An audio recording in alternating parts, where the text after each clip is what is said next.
You know, we just found out that it was Kellyanne Conway who released the Access Hollywood videotape. She's the one behind it. What was the Access Hollywood videotape? Where he talks about grabbing the pussy. Oh, okay, yeah. They says, we just found out that bitch, Kellyanne Conway, is the one who released it. You know she's CIA, right? That's what they said to me. The guy who was... by the way, Stone said this going to you? on in Trump headquarters right before the debate. They're talking about all this stuff about Kellyanne Conway being CIA and leaking the tape. Jimmy, God. And trying to get Kathy O'Brien's info. That's pretty chaotic over there, if you ask me. I don't know if that's chaotic. I thought it was highly curious they'd be looking for Kathy O'Brien. I mean, that's deep in the weeds conspiracy nonsense. But you know who believed that?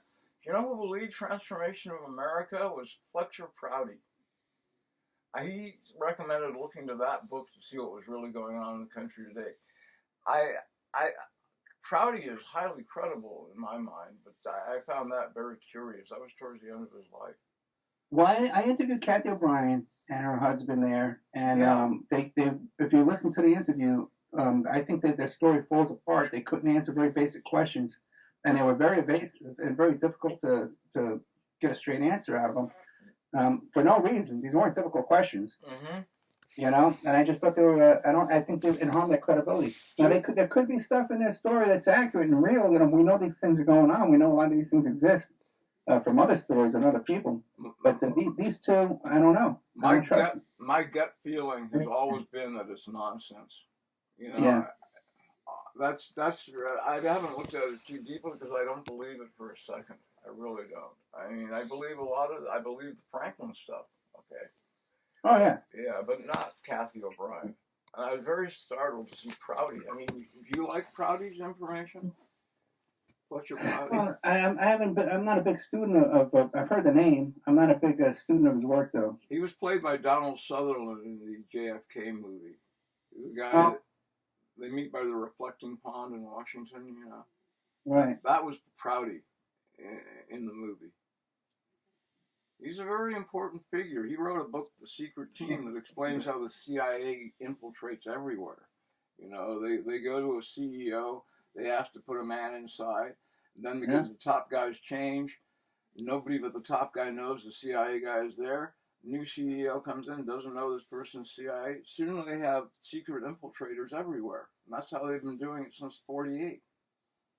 Yeah, we saw that here with the Democratic Party here locally in Nevada. That we found out that it was totally infiltrated by these lobbyists, had their own people in volunteer positions and in elected positions. So they control it, you know, not just from lobbying and giving donations and stuff like that. They actually get their people there on the ground floor. Of course. You know, absolutely. It's totally infiltrated. Yeah, well, it's a very dirty game run by a lot of very materialistic, rather empty people, you know? These are people who do not have the joy of life in them. You can say that again. So it's a sad game they're playing, you know, and it's never going to result in happiness for anybody. Well, I hear you, you know, and it is very discouraging. I just find it just into Reverend Payton. I wouldn't be discouraged, Dad. I've got to tell you, don't give up the faith, man. You know, so my granddad used to say, "It's a great life if you don't weaken," and that's how it is. You know, these people are pulling headlong to their own destruction, where people like yourself, I know you're a born-again Christian, I'm not that, but we have the joy of the universe inside of us. That is undefeatable. They may kill us, but they will not kill the joy of the life. Well, yeah, I hear you. You know, we got to keep resisting, and we can't cooperate with this, otherwise we're just as complicit as they are, so. You can't be taken in by it, you know, don't believe their nonsense, you know. Yep. I mean, you know, what happened to Bernie was not really very surprising. You know, you could see that one coming. You know, the establishment lined up against him.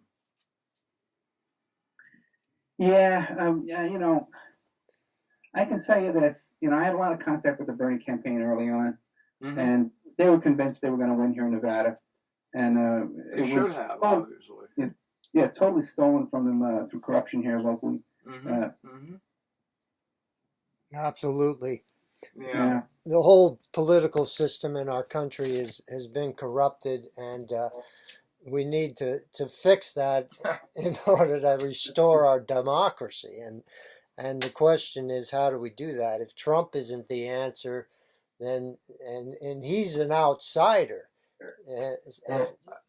To me, Trump is like taking a beat from the establishment. Is about the best you can say. Yeah, because how much of an outsider is he when he was so close to Khashoggi, who was involved in everything? Iraq Contra, and he's got Kissinger there in his Oval Office. He turns over the foreign policy to Tillinger there. Tillerson, yeah. Yeah, Goldman Sachs, he's got filled up. What kind of outsider is that? Yeah, well, Goldman Sachs is everywhere apparently, right? Yeah, oh yeah, both parties, yeah. And then he brings in his kid Kushner, and Kushner, you look at his background, he's taking money, he's doing deals with Soros, he's taking money from Soros. His father is in prison for blackmail, by the way, blackmail using prostitution. I did a whole show about this. Now stop and think, man. Your daughter's going to marry into a family where the father's in prison for blackmailing his own relative, his own brother and sister, with a prostitute. In order, because what he was charged with was giving donations to the Democrats. He wanted to give donations to Democrats so badly, he sent them fake corporations to donate money to Democrats. Your daughter's going to marry into this family. Now, wouldn't you say, whoa, hold on, wait a second. Look at these people here. The father's blackmailing his own brother, and his son worships the father. You want to get involved with those people? Isn't it? That's what I would say. Well, I figure Trump is up to his eyeballs with organized crime. He's got to be a Manhattan developer. Oh yeah, well also too look into the stuff. First of all, it's all with Roy Cohn, who was a lawyer for all these guys, and then look into Trump's helicopter pilot, who was a smuggler, a multi-ton smuggler. I don't know about that at all. Yeah. And by the way, who wound up with an apartment in Trump Tower. A lot of these people too around Trump, you see later on, they wind up with an apartment in Trump Tower. Manafort lives in Trump Tower. Stone lives in Trump Tower. All these people. Trump's empire was not this global expansion kind of thing. These are people he's known living in his building, where his office was. These are the people he reached out to. He's got working as the White House coordinator is his bodyguard from Trump Tower, Keith Schiller. This is not a guy with a lot of capabilities, Well, yeah, Trump has a lot of faults. However, he is a nationalist and not a globalist. Where do you stand on the globalist issue? How can you say he's not a globalist when he has Henry Kissinger sitting there in his foreign policy, sitting there in his Oval Office? That he's not a globalist when he's friends with Adnan Khashoggi, with this relationship with Khashoggi, which more and more looks to me as if it's a money laundering scheme. This whole thing, he purchases the most expensive yacht in the world from Adnan Khashoggi, and then the next week Khashoggi is still using the yacht. And the same thing with Mar-a-Lago. Mar-a-Lago was built for Khashoggi, and it somehow winds up in Trump's hands.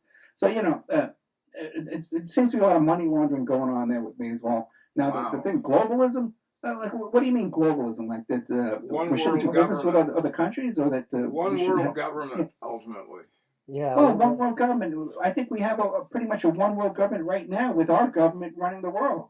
Because we have the air superiority over every country on Earth. There's no country can even come near us with air superiority. With our satellites and our Except one thing. Have you been hearing about these new Russian electronic countermeasures where they rendered U.S. Navy ships inoperable? It's happened 3 times now.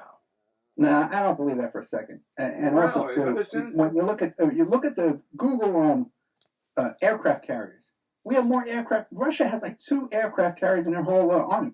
We've got control over the seas as well. U.S. military might is, we pay more than the top 8 nations, and the next top 8 nations are all allies of ours. So I don't see it. And is there a group of elite businessmen who globally run the world and do business? I totally agree. Is it some kind of like a threat to the United States? No, because their interests are the same interests of the people that run the government here. So I don't see any conflict of interest there. And the same goes for the UN. So many people will say, "Oh, the UN troops are going to come in and take over the United States." UN. That is laughable. That is beyond absurd, of course. UN troops UN doesn't have enough soldiers as NYPD has cops. Absolutely. UN couldn't even take over that building if they wanted to. That's true. They could not secure their own premises. So a lot of the stuff I hear, about this threat of the UN or the threat somehow these globalists are a threat to. They're a threat to you and me. Yeah. No, I think that's totally ludicrous. What I've read is one power out front in the open running everything. I think that would be just the end of any sort of human freedom. And we're losing human freedom every day. There's no doubt about that. Yeah, some ways. In other ways, we are gaining. Certainly, the internet was a big game changer. Yeah, they're busy trying to close that down, as far as I can tell, in little ways.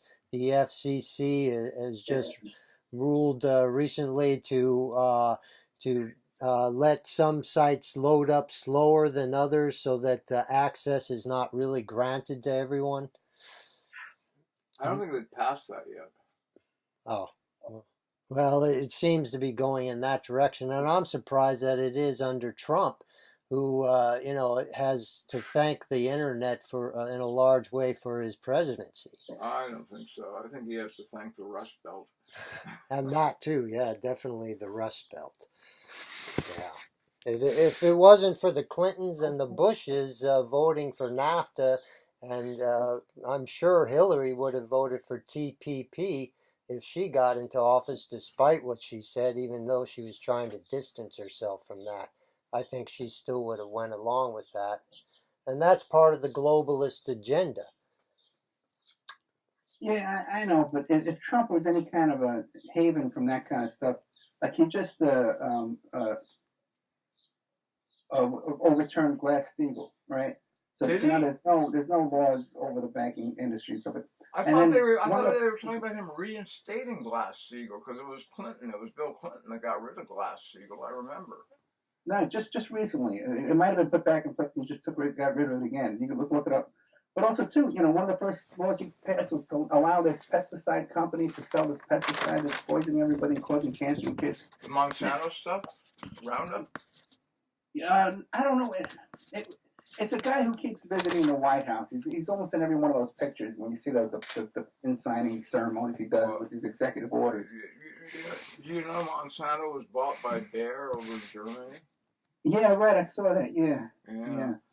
And they're pretty anti-GMO in Europe, so I wonder how that's going to shake out. I mean, it looks to me like there's going to be a big push for GMOs in Europe with Bayer owning Monsanto. I'm sure. Yeah, that seems to be progressing in that direction. I don't see any reversal of that, any hope of any reversing any of that. Sure. Well, Russia. Putin banned GMOs inside of Russia. You know what? So much of the stuff we hear that Putin's doing this and Putin's saying that, the sources where it comes from is so unreliable. Absolutely. This is all true. You don't really know what you can believe. Yeah. And I don't see Putin as any kind of haven either. The guy's KGB. He's an oligarch, a criminal. They bombed his own people in those apartment buildings. He did that in September of 2000, a year before. Chechnya? Yeah. And he blamed the Chechens, yeah. Same thing. And then as soon as we had our bombing on 9/11, he was the first one to call up George Bush, and he says, "I know exactly how you feel right now," and he does because they both were responsible for it. They both pulled up the same scam. I'm sure that's where Bush got the idea. No kidding. Yeah. Well, there was a New American Century group talking about when they needed a new Pearl Harbor, and they're a cave. But it's interesting, though, because you never hear it. But just recently, just about 2 days ago, MSNBC was doing a piece on Putin where they talked about the apartment fires and how Putin was probably responsible for the apartment fires. But other than that, there's nothing in the United States about those apartment fires. And you'd think that would be a huge story here. No one ever reports about them here. And I busted my ass. I got this guy who wrote the book on it. He did the movie on it. Wow, I've been trying to book him on this show for 3 years, and the guy's blowing me off, saying that this isn't the right format for him. It's not the right form. I don't know what the hell he's talking about because no one else is talking about it here. What's his name? I'd like to. I think his name is Satter. Satter? Yeah. Sader? No, Satter, something like that. But if you just look up apartment fires, Russian apartment fires on Amazon, his name will come up. I'm pretty sure it's Satter, Satter. Okay, cool. Yeah, I don't know much about the Chechenian situation, actually, other than it sounded just horrific. Yeah. Yeah, those Chechens are brutal, but I believe that we support the Chechens. We are. Oh, yes. Oh, yeah, because that's weakening the Russians, Right. In the same way that we once supported ISIS, I guess, before they started beheading people. Well, now there's talk about ISIS being a CIA creation. I don't know how true that is. Right. I believe that, ISIS is 100% CIA creation. And it's... Wow. Yeah, I've done some shows, too, with Springman, who wrote the book Visas for Al-Qaeda. Huh. And he worked for the State Department issuing these visas. And he said over and over and over the CIA would bring these Al-Qaeda guys in and issue them U.S. visas. And I discussed it with him. He's totally convinced that ISIS and Al-Qaeda are CIA operations. And a mixture of mercenaries and Israeli and all kinds of Middle Eastern mercenaries and stuff like that. And look at the way they're armed and Yes, I know. And right. The excellent military operation when they took over big chunks of Syria and Iraq, just like that. Which calls into question the whole chemical attack in Syria that was blamed on Assad, which may have actually been a CIA false flag operation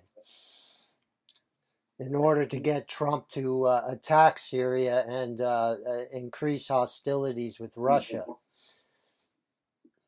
Yeah, and who knows if Trump was aware of that, or if he was fooled by it, or duped. Who knows? Well, you heard the story where half of the American cruise missiles didn't detonate that were to launch. Oh, really? I wouldn't be surprised. Yeah. So we don't know what's going on there. I mean, some people think that Putin and Trump are colluding behind the scenes to play. To make it look like they're fighting in Syria when they're really not. I don't understand exactly where they're going with this. I think Jordan Sather postulated that theory. Okay. There's a great, you got to look up Rosneft. Rosneft. Rosneft? Yeah, Rosneft. And if you Google Rosneft, Trump comes up right after that in the autofill. Now, this is an oil deal. Allegedly, Trump brokered this oil deal, okay, with this company Rosneft, okay. And I just did a show about it with who's this guy's name? It was just a show in the past couple of weeks. I can probably find it for the one here. And they're all involved. Russia's involved in it. Qatar's involved in it. Sessions is involved in it. Philippines is involved in it, and these are all the people that were there at the and the Russians. These are all the people that were there at that meeting at the Mayflower Hotel that everyone's talking about when Trump was and Sessions were meeting with the Russians. And if you look at it through the filter of this Rosneft deal, it appears that this whole thing about Trump colluding with the Russians and Putin and Trump having it's a business deal. It's a money grab over this Rosneft oil deal. Okay, and that's why. They can't come right out and say that, hey, because they're all in on it too. Yeah. They can't come right out and talk about that. They're coming up with this whole thing, about the elections, and So this so obviously there's colluding with Trump's guys and the Russians. Manafort, Flynn, all these guys are involved. By the way, too, that other guy too, that wacky guy, Carter Page, he was there. He was involved. He brokered that deal too. I don't know who Carter Page is offhand. He's that wacky guy. He's always smiling, has that big dumb grin on his face. He said when they asked Trump who is your foreign policy advisor, he says, "Well, Carter Page. He's got a PhD, and he's just some oil broker guy." Okay. Yeah. I'll He's look into he's the him. one that says he's a fascinating guy because the Congress subpoenaed him to say we want all your records, and he tells them, "Well, you've already got all my records. That's the NSA for my records." He comes back and he wrote this really long letter, this complaint about the Clintons, saying that they were prejudiced against him because he's a white male and he's a Catholic. You know, it's fascinating. You could find it. He wrote this letter, this complaint to the FEC.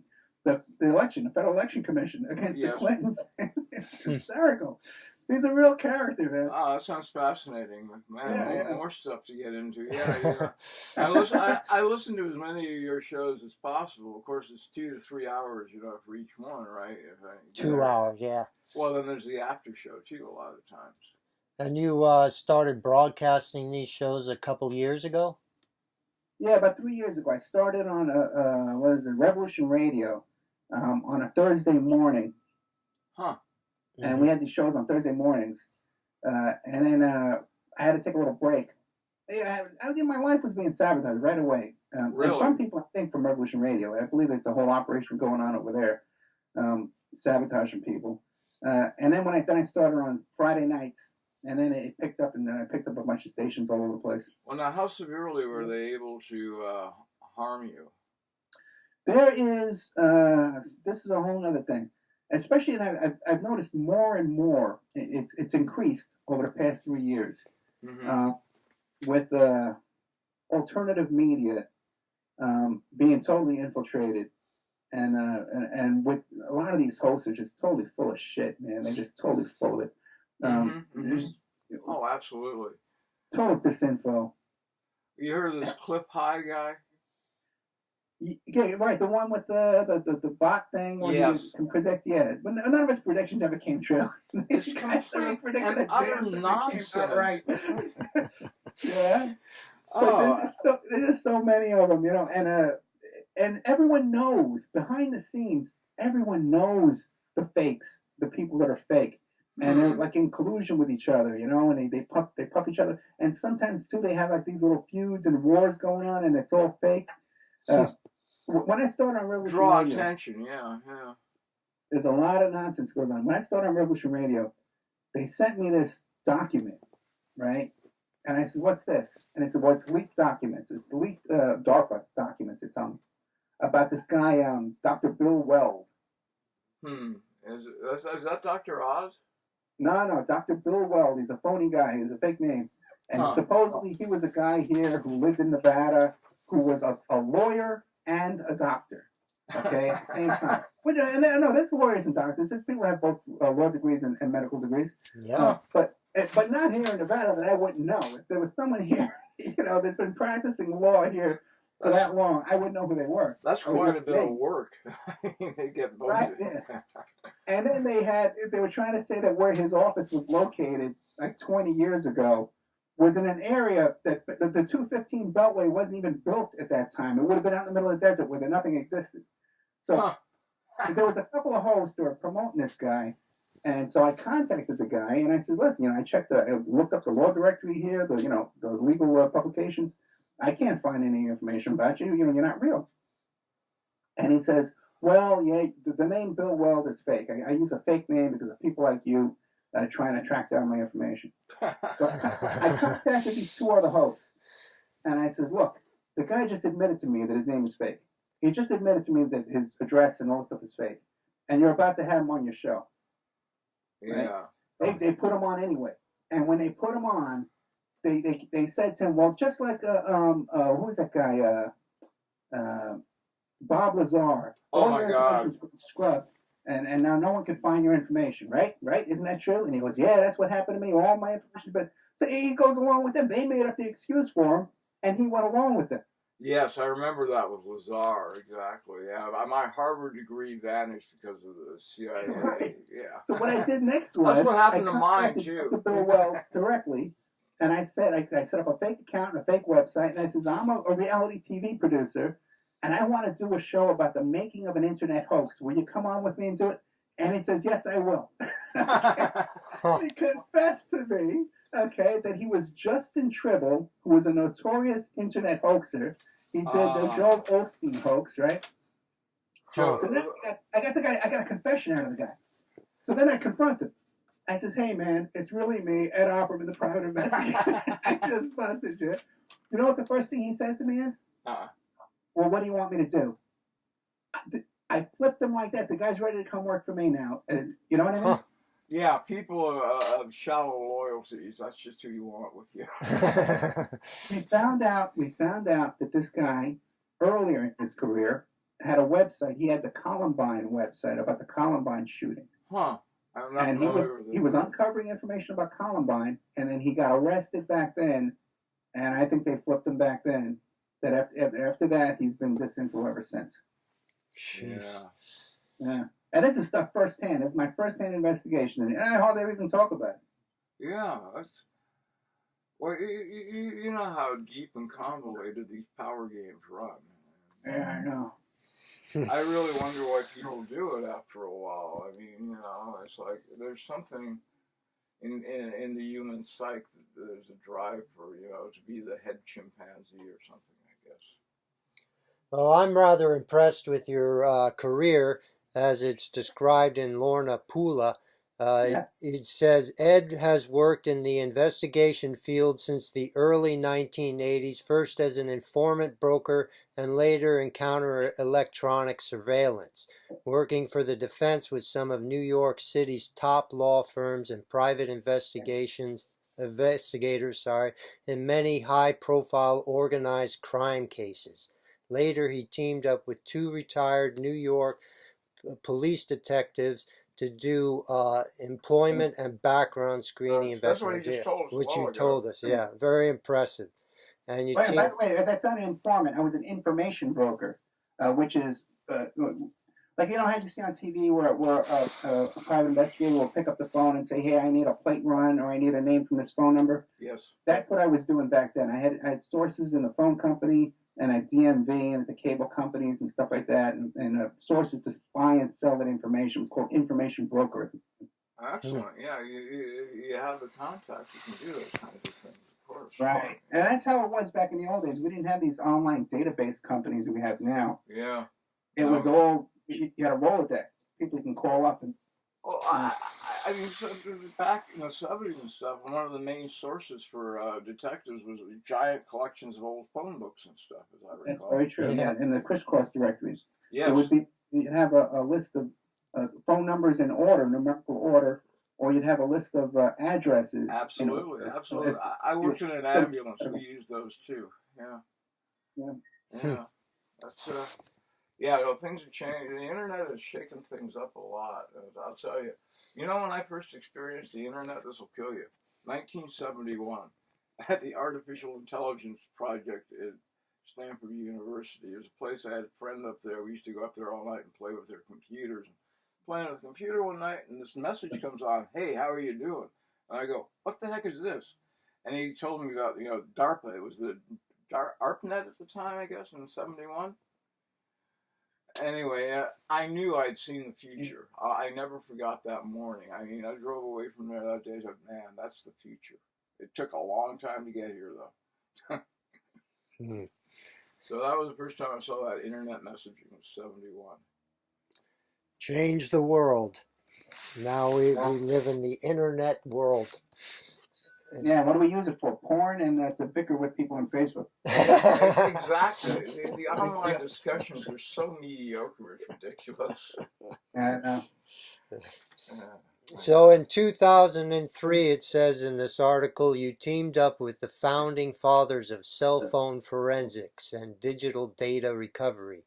These men were fresh from the fields of Afghanistan, hot on the heels of international terrorists.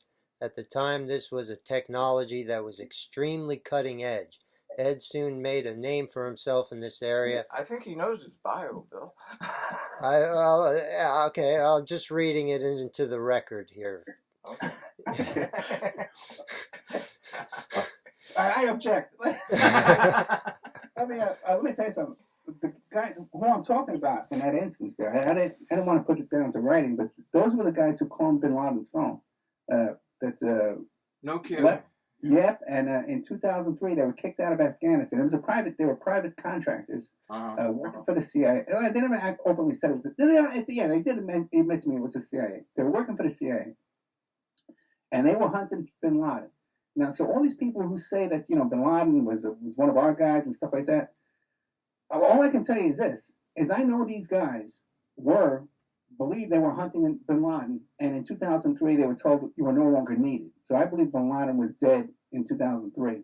Okay, yeah. Now later on, these guys, to give you an idea of how connected they were, when I was working on my Sarah Palin case, they were going to give me some software that was beta software. It wasn't even available yet. And I worked out a deal with them. They were going to give me some software for free, and I was going to promote them on the air when I was doing my interviews about the Sarah Palin case. And they said to me, this is, well, Ed, and when you come down for your training, because they have a training place in Virginia, and they have a training place up in Utah. And they said, when you come down for your training, we'll take you down, and we'll introduce you to David. And I said, oh, okay, great. And I said, but David who? I'm trying to pull up my way through it. They were talking about David Petraeus. These guys were on a first-name basis with David Petraeus when he was the head of the CIA. Oh, Lord. Yeah, I never had the money to go down there and meet him, but it just would have been a little meet and greet, thing like that. But I had the opportunity. That's getting towards the tippy top.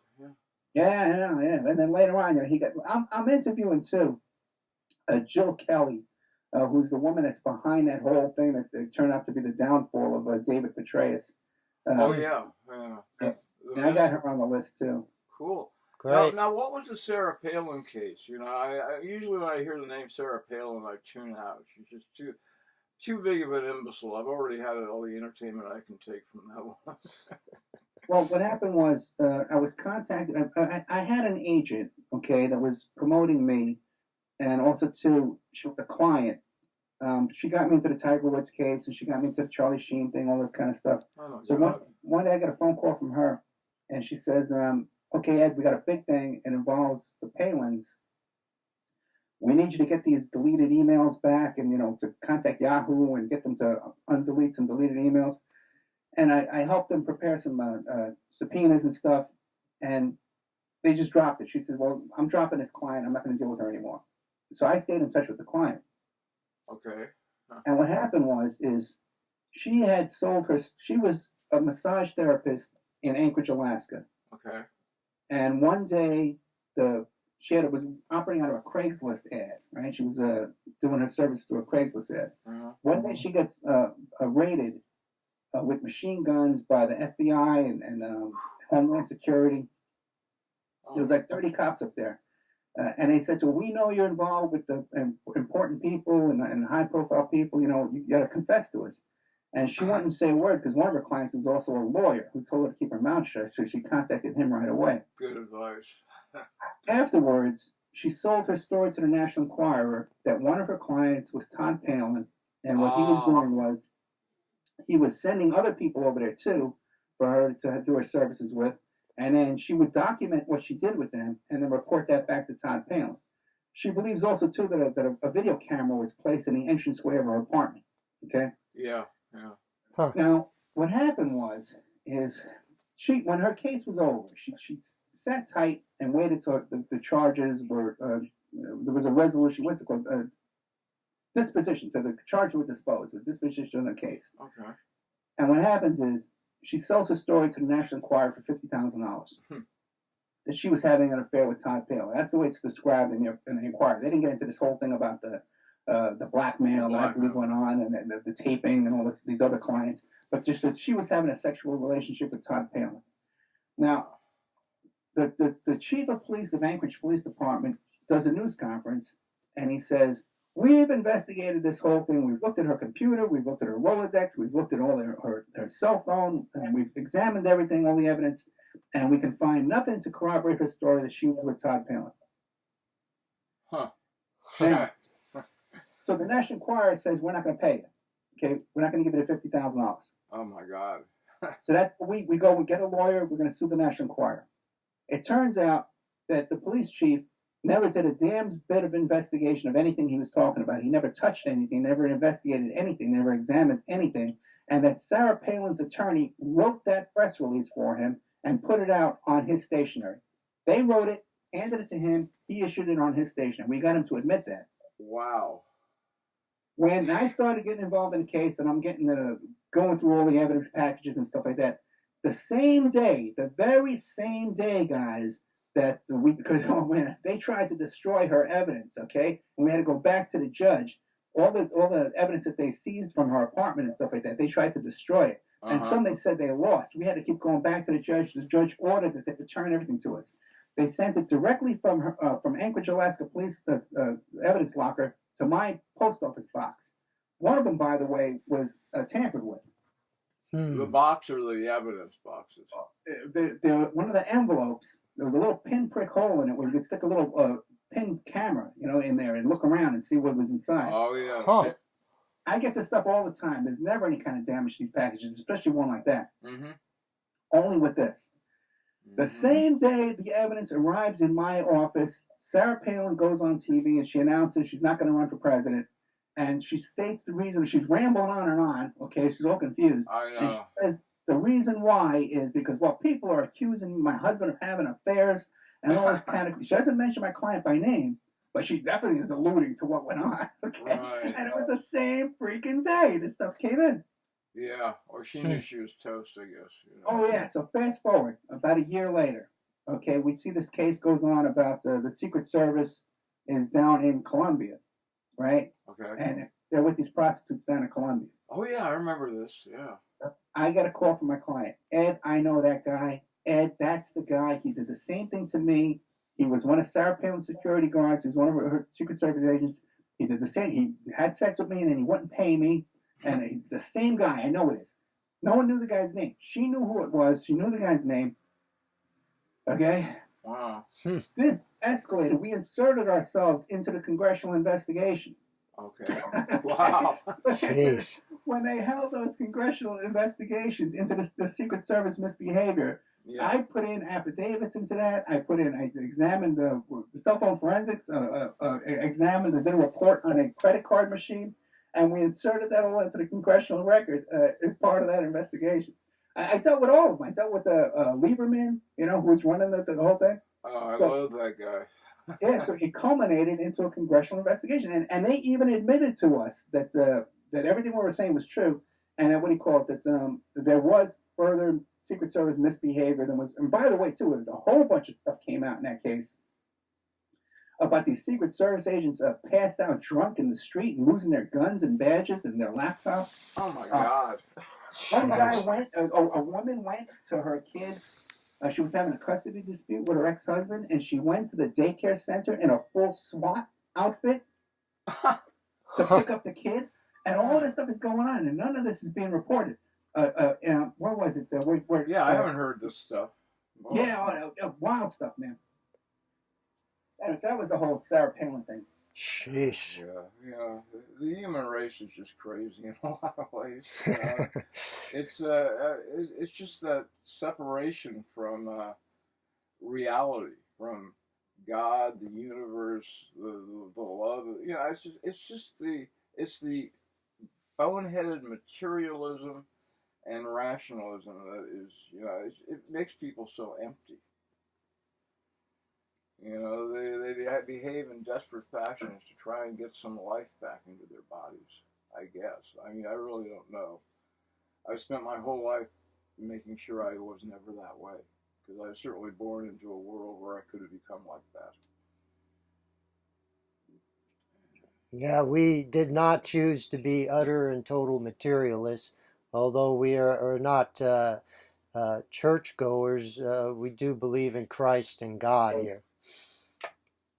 Well, I've actually been considering going to church again. I met this Chinese woman who was very remarkable. She was an allergist. She was doing an allergy test for me. And we had an experience, Ed, where it was like, she was raised in China. She told me about how horrible it was, and she yearned for some religious life. And she's joined a Chinese Baptist church over here. But she doesn't really believe any of these religions. She sees the Bible as largely a manual used to control people and stuff like that. But we talked. I told her how I deal in occult books and horror books, and she was kind of taken aback. She says, "Why would you sell that stuff?" And I said, "Because that's the most liquid market." But we talked for she took a whole hour after my appointment just to talk to me.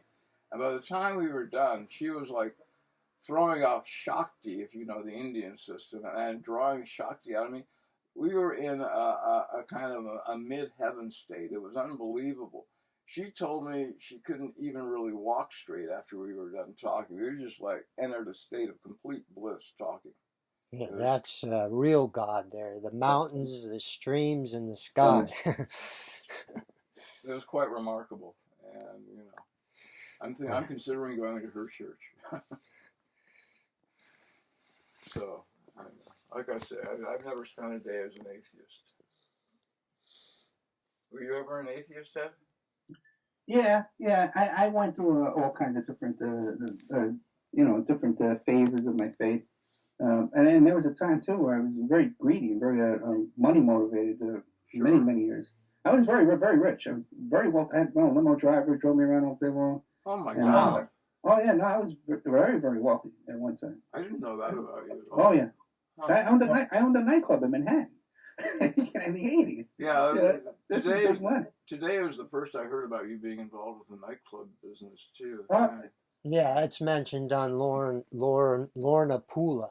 I think it was Lorna Poole actually, but yeah, Lorna Poole was it was just an interview I did one afternoon. It wasn't a big deal. Yeah. Wow. So you had access. You were successful, and did you find it not that rewarding, or was it taken away from you by powers that be? You know, I lived in New York as a rich man, and I enjoyed New York life as you know as most it could be enjoyed in life. You know, Mm-hmm. I've been very rich, and I've also been very poor. I think money comes in handy, and I would love to have some money right now to get some things done. I'm at a different point in my life where I'm looking at the last 20 years of my life, and I want to accomplish some things here and get some stuff on the record because I know a lot of stuff that I can't talk about. You certainly do. I mean, I basically learned about Jeffrey Epstein. I definitely learned about Jeffrey Epstein 100% from you. I'd never heard of that story until your show. And I think I probably got Pizzagate first from your show, too, because I don't follow the news a lot anymore. I know that most of it's nonsense, and, so what's the point? I was the first, when Pizzagate was on Reddit, I was the first radio show to do a show about Pizzagate. No and kidding. they were having heart attacks on Reddit. Oh my God, Ed Opperman's doing a show on Pizzagate. They're finally talking about it. So I was the first guy to talk about Pizzagate, and with Epstein, when I knew about Epstein years ago. Wow. Because I knew the story about Epstein.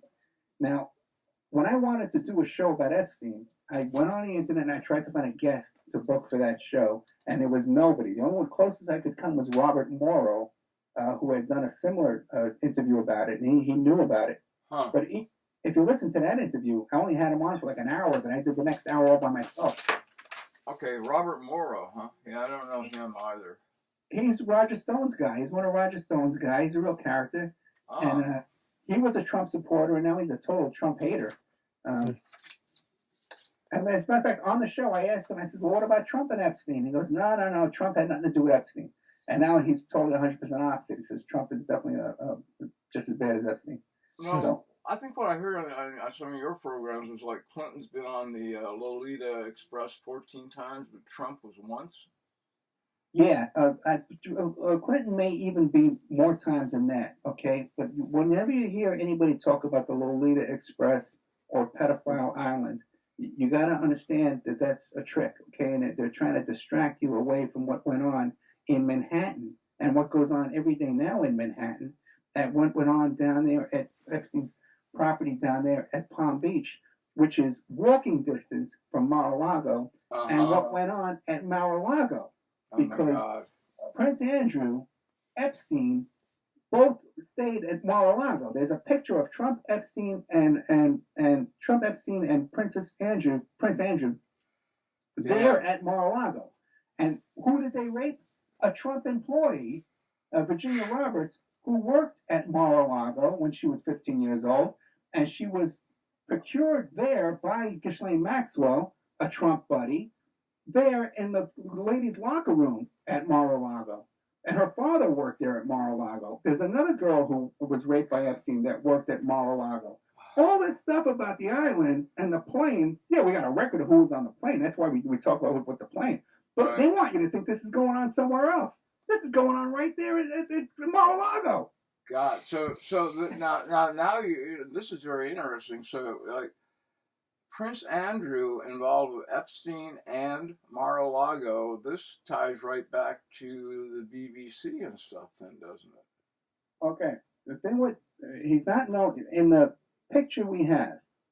He's named as Andrew York. Oh my not God! Dan. Now we know this picture exists because we found it in a LexisNexis search. Okay.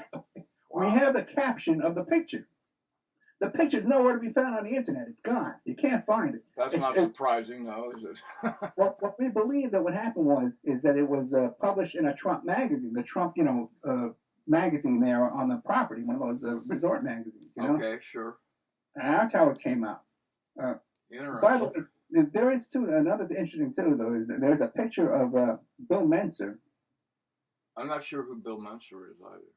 He's the guy who killed Roy Raden. He's involved with the Protestant Church. Roy Raden. Yeah.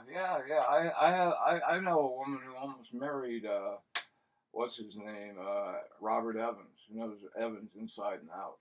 So, Oh, really? Yeah. And would she be willing to talk? Well, probably. Good chance. I mean, I got to tell you, she's a very close friend of mine, but I stay away from her because she's involved with hard narcotics, and I have a weakness for those things. I've been away from them for a number of years now, and I want to stay that way. I love her, but I just can't be around that kind of stuff. That's why. But I'd be willing to contact her for you. Oh yeah, see if you can do that for me. Yeah. Sure. Yeah. Well, Evans, he's up to his neck in that whole Roy Raden murder. There's no doubt about it. And Evans was also mixed up with Heidi Fleiss's and Heidi Fleiss's girls. Yep. So was OJ too, by the way. He's a total sex addict. Oh yeah. Oh, he's a real character. I did a couple of shows about him too. I had on Steve Wick, who wrote the book about Cotton Club murders. Yeah. That would be Yeah, that was all very mysterious and rather occult too, actually. Oh, absolutely, yeah. Because we're pretty sure that Roy Raden was one of the members of the Protestant Church that was making snuff films out of the Son of Sam murders. I have really. Now I've heard this stuff. I don't know that I believe it, but then I don't know much about it. It's like I take Maury Terry with a grain of salt, but I think there's a lot of good information in there. Obviously, Berkowitz was involved with a larger occult group. There's no question about that. Whether it was the real Process Church or not. I mean, I don't really have this negative of a picture of the Process Church, but I'm on the fence. I mean, I really don't know much about them. No. What I've read about them is they had numerous churches, but they also they were pretty poor and spent a lot of time begging, had his parishioners begging on the streets and stuff like that. So okay, in New York, the group, the children, were part of the child process and stuff like that. There's no doubt that they were involved with very rich people. And by the way, too, I knew Maury Terry off the air. Yeah. And I've just talked to victims of the Process Church in New York that were molested by the Process Church and stuff like that. No off kidding. The air. I have a lot of stuff off the air that I've done. Yeah, of course. Yeah. Now, Maury Terry, too, me and him, we had a little falling out toward the end of his life. Really? Oh, yeah. Yeah. You want to talk about that, or is that something you better not say? Yeah, what? I don't know. I still respect his work. I have no problem with his work. Mm-hmm. It's just, personality-wise, toward the end of his life, he was just, a very difficult guy. And I'm a difficult guy, I'm a very difficult guy, off the air and stuff. Well, you're quite personable, actually. Well, for some reason, listen, I can write off a lot of it to being, okay, people are infiltrating, they're kind of sabotaging me or whatever, and there's a lot of that goes on. But a lot of people seem to think that, like I owe them something, like I'm supposed to work for them for free or something. I don't know what it is. Really?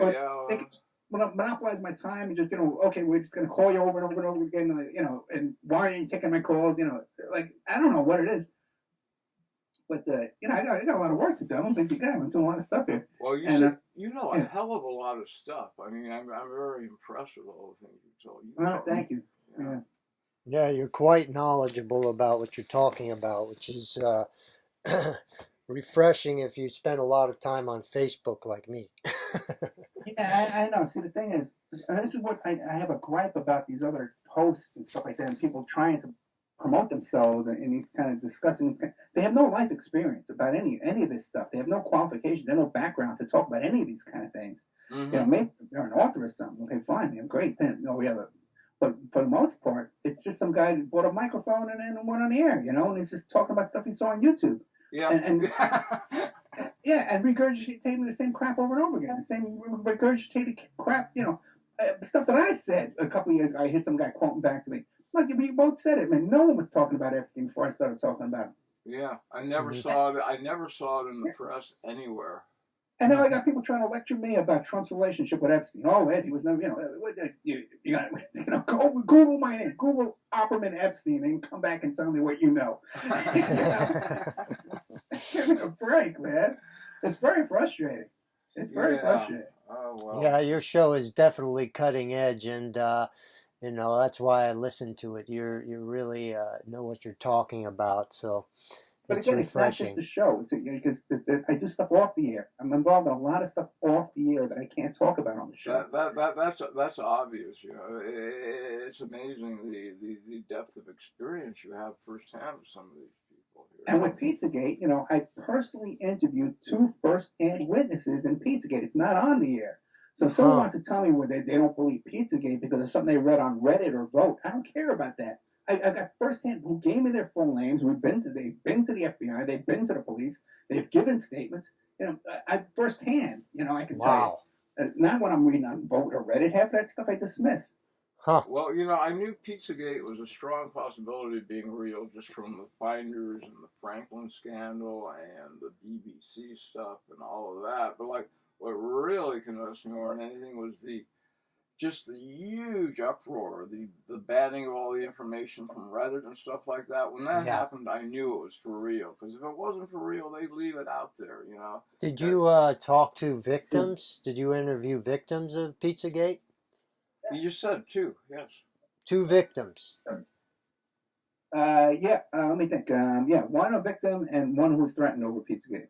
So let me ask you this: is it as bad as it seems? Because it seems horrible. What? Well, just it does seem as bad as it seems, it's just God. I mean, it leaves me shaking my head. And it's obvious the FBI and the CIA are complicit and are not investigating this and stamping down any. Well, that's the reason for it. The CIA is the chief people complain, and then there's nothing done about it. Yeah. And when people try and use that to say, well, if there was something to it, wouldn't the FBI have done something? Or wouldn't the local police have done something? Boy, is that the height of ignorance or what? Oh, geez. All you have to do is read the Franklin scandal and see how they discredited the witnesses who came forward and killed Caradori, a private investigator who was doing some real work in that case. Well, also, too, if you listen to the Henry Vincent interview, who was the gay DC Matt. Yeah. I've followed Henry Vincent's story. I'm going to have to listen to that He's interview. a remarkable human being and stuff he's persevered through and how well he's done in spite of all of his problems. It's amazing. And he talks about Craig Spence's bodyguard team were all Secret Service agents. Right there in the middle of the blackmail going on. So yeah, I know. Well, that scene with Larry King and Craig Spence where they're snorting coke and talking about how they can kill people and stuff and how wonderful that is. My God. Man. So that's the height of depravity or what? Especially when you're talking about children. I mean, my God. The fact that this is tolerated. They can sit around and enjoy the fact they can kill people is not a healthy person. No, definitely not.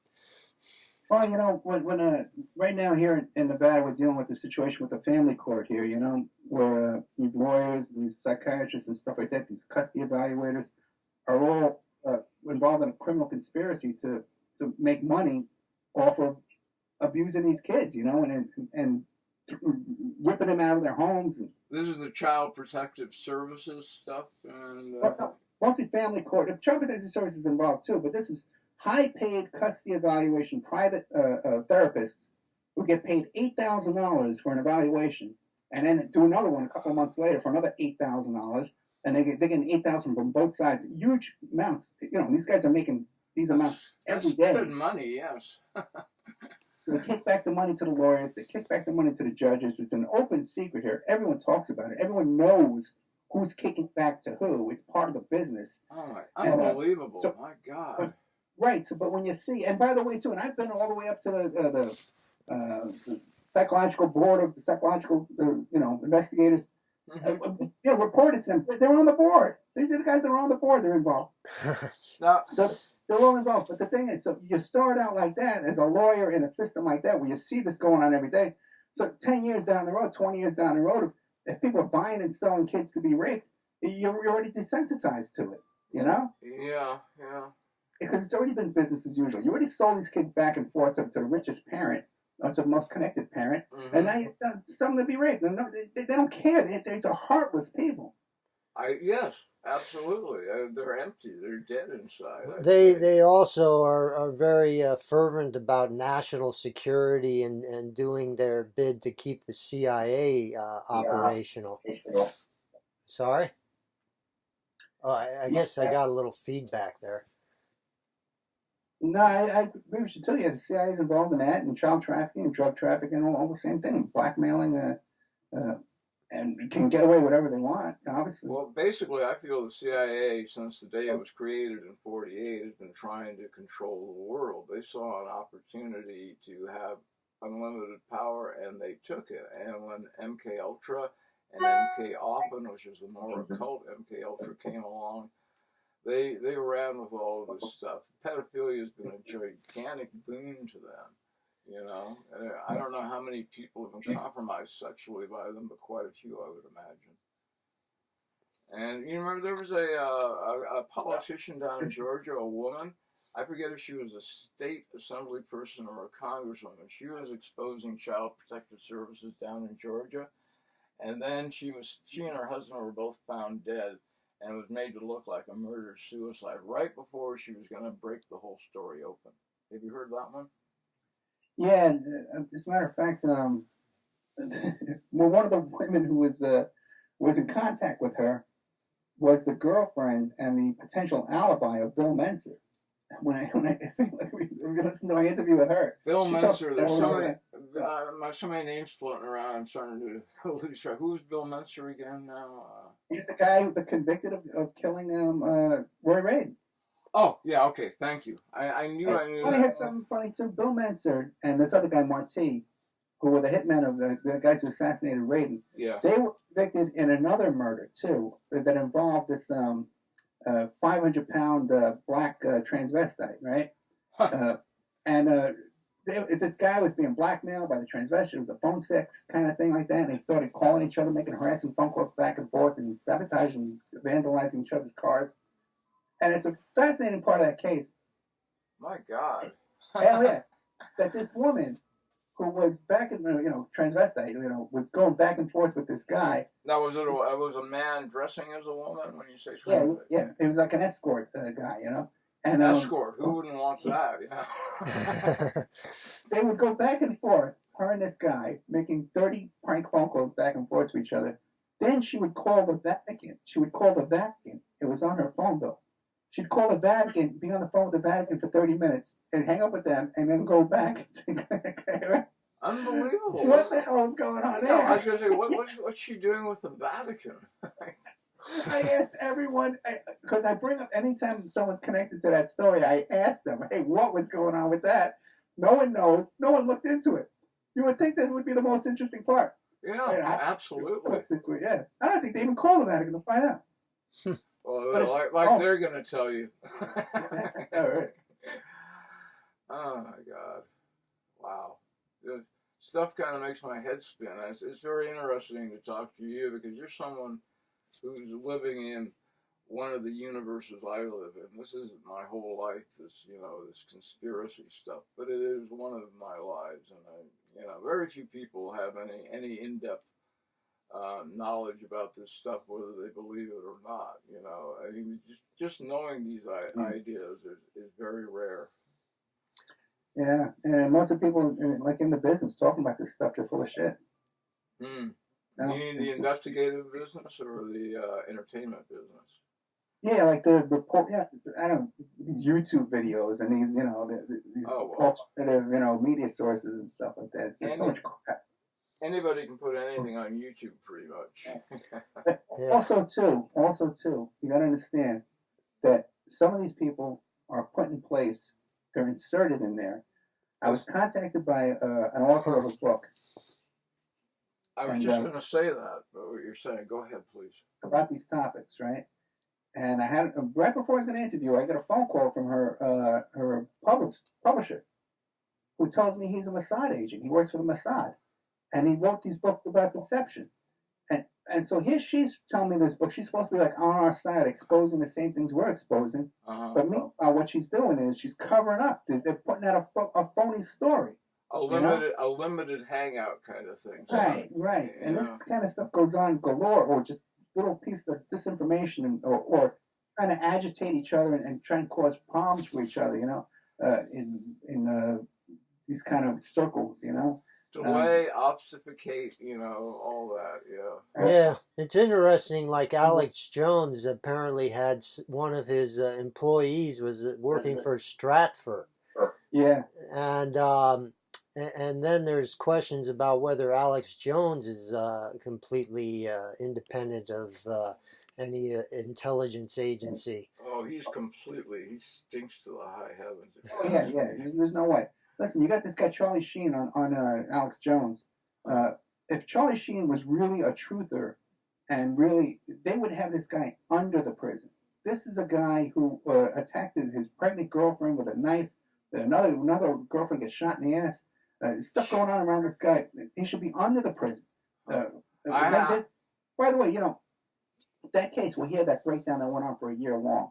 The woman he attacked in New York City, by the way, in a Trump hotel, was my client, Capri Anderson. Now, this isn't known, but when the police showed up at that address, she was hiding in the bathroom. He was naked in the entry room, in the living room of the hotel, naked, covered in blood. Okay, his own blood, because he had broken mirrors and glasses and lamps all over the place. Yeah, everyone hears about, Charlie Sheen, fun guy, blah, blah, blah, party. He's always seemed like a jackass to me long before any of this stuff came out. Yeah, and this woman's terrified, locked in a room. She didn't even call the cops. She called her friends who called the cops.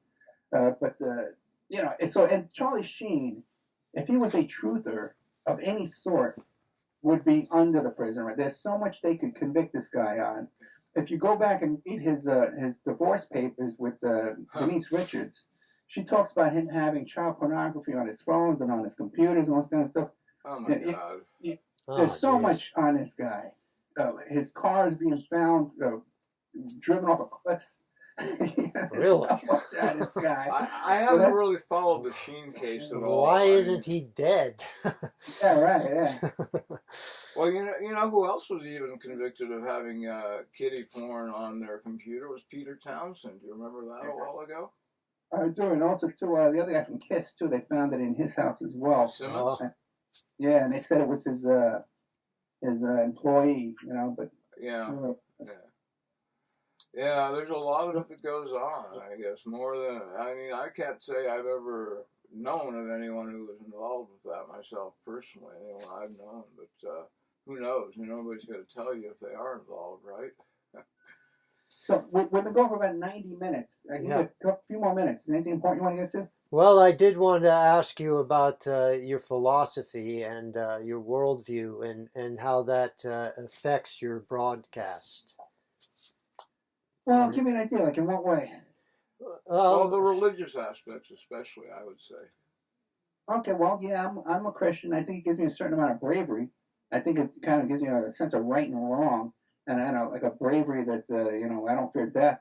You know, you know. Congratulations, yes. Yeah, you know. You got to have some spiritual connection, I think, in this world. It's just too many people who are just utter materialists and don't have any kind of spiritual connection at all. I believe also too that it gives me an ability to see things with open eyes, where a lot of people are just seem to be just deceived and duped by such simple things. And I'm not easily fooled. It's very hard for someone to bullshit me and get and get away with it. You know, I'm a pretty much good bullshit detector. If that's in the Bible, if that's a phrase, one of the gifts of the Holy Spirit. You know? So that's one thing, and also too. I believe that the other side, this demonic, these devil worshippers, whatever you want to call them, whatever they're doing, they're gaining some kind of power from this molesting and causing trauma in these little kids, and in blood, and their use of blood sacrifice and drinking blood, they're getting something from that. Well, these are areas I'm still investigating, and I'm not totally convinced of. The CIA pedophile rings, I'm totally convinced of. The DVC, the Vatican, Hollywood, lots of pedophilia in those places. I don't know about this Illuminati stuff for sure. You know, I mean, I'm very familiar with Aleister Crowley, though, for instance. You know, I notice on your show a lot of times his name gets mispronounced as Crowley. And it should be Crowley, because he changed it from Crowley to Crowley because he wanted his name to rhyme with holy and not with folly. But you can call him what you want. I don't see Crowley as such a terrible demon. there are far worse people, I think, than him in the world. Not that he was such a great guy, sure as hell wasn't. But, yeah, well, when he did a mountaineering expedition, he did leave some people on the mountain up there. Well, you said, Ed, really, I'd like to know then. You believe, you know, there's a lot of talk about blood drinking out here in the valley now. It's the latest fad. Teenage blood drinking. You heard about that? Well, I know there's a lot of cutting with these kids. No. Executives, rich people are buying the blood of teenagers to ingest. Yeah, I think that's been going on for a long time, and I think there's something to that. And listen, they're doing this for a reason. They're getting some kind of benefit from what they're doing. And they are able to have power in high places that the average person who's not doing these things doesn't have. So there is something to it. They're benefiting from it in some way. And I believe, too, there's something with this, the blood and the ritual sacrifice that allows them to lie to people and get people to believe their lies and even get other people to lie for them. Well, for example, could be the West Memphis 3 case. Yeah, that was something else I wanted to talk to you about, but we're running out of time here now, obviously. Maybe we can talk again someday. This has been very interesting to me. I hope you found this interesting, too. Because the West Memphis 3, they're obviously able to lie to people and get other people to lie for them. And some people are just, you can't convince them. They're sucked in by those lies, and you can't take that veil off of their eyes. There's something there. There's something there to that. And I believe that my Christianity kind of leads you. You can take the veil off of my eyes very easily. I tell you, all I've done is seen the 3 movies, and then I started hearing your stuff, and William Ramsey's stuff about them, and now I'm much more open to the idea that justice was not served in that case. Originally, I thought it was a case of just some stupid kids being, unjustly demonized. But now, I don't know. So I think you guys are probably correct, unfortunately. That's even within, because I was following that case back in Usenet days when it was all WM3 and ancient history. Yeah. So I've been following this thing from the start, even before it was on Court TV. Yeah. Now, all this time, all the nons, like they call them, the people, non-supporters who think that these guys are guilty, would never take the next step and say it was an occult motivated crime. That these were devil worshippers, these were blood drinkers, these were vampires that have killed these kids. And it wasn't until me and Ramsey we got that mainstream, because before this it was poo-pooed and ridiculed, and man, we just chugged away. That's just in the last 3 years. We've made a lot of progress in the last 3 years. We've got a lot of good stuff out there, man. I gotta tell you, I can't look back and be too unhappy. I had a lot of big setbacks in my life. I almost got evicted. My child custody thing went on like 18 months during all this. Oh my God! You went through a divorce? Yeah, my custody thing. Because what happened was when my daughter was turning 13, we figured, okay, let's go back and see your mom and try and get a couple more days. And Oh, the judge took away all my custody. When I wasn't even allowed to talk to my kid. We had nice. Oh my God. yeah, I got full custody now. We have full custody now. We're very happy and everything's fine. Good. And she's Oh, off well, right now. congratulations. Yeah, oh yeah, it was the fight of my life. That was the fight of my life. I'm sure. Okay? I'm sure. Most important thing, yeah. Yeah. Yeah, and I believe too. There's a lot of the stuff that these obstacles that come in your way. They can't be by accident. Some of it has to be by design. Exactly. That's what I was going to say. Do you think these are people trying to do you in? Because it sounds like it to me, just off the top of my head. Yeah, there's definitely a factor to a lot of that. It's amazing you're still standing in a way because you're putting out a lot of information. Mm-hmm. Well, I never lose. Congratulations. Once again, right on. Perseverance furthers. Power to the people, man. I go all the way back to the Yippies, too. At least, I mean, I was a teenage kid, but I remember the Yippies and all of that stuff. I remember the 60s like it happened yesterday. You're an inspiration, Ned. Thank you both of you. I appreciate it very much. Thank you. You're a solid guy. Yeah. Totally. And it's been so great talking to you. I appreciate you calling and granting me this interview. I really feel so honored and appreciate I'm it. delighted to talk to you, Mr. Opperman. You're a heck of a guy, man. Really. All right, guys. Thank you very much. I really appreciate Your it. ego is stroked enough for one day. I'm flush. All right. And all of the best to you in this world, and I'll continue to watch your show, and hopefully we can talk again sometime. I'll try and find it in me to talk to my friend Laura about Evans, but like I said, I try and stay away from that drug world, so I don't know. And if you find something on the sacrifice over there too, at Stanford, that would be interesting too as well. I'll look into it some more. Yeah, I'll see. I'll email you anything I might be able to find on the subject. But if you look into Peter Coots, who built the university, you'll find out there are very occult roots to the Stanfords, which is so ironic because it's the most materialistic, rationalistic place in the world now, right? Nothing like the founders. You know what? It's interesting too. If you look into the Son of Sam cult and Undermeyer Park, and if you look into Undermeyer, Undermeyer is the guy who started the Federal Reserve. So, oh my God! Yeah. Undermeyer Park. My goodness. And they were openly. First of all the in Undermeyer Park were imported from England. Okay. And this massive park was made with all occults, a Saturn thing, and a stairway to Saturn, and all this kind of. And there was a room there with sacrifices. They were killing animals, dogs there, right there in the park. Yeah, there's an obsession with dog killing of this cult. Yeah. Yeah. Oh yeah. Well, that's just sick. All right, guys. Thank you so much. Thank you. Have a great day, man. Bye-bye. Bye-bye. There you go. An hour 44, almost 2 hours.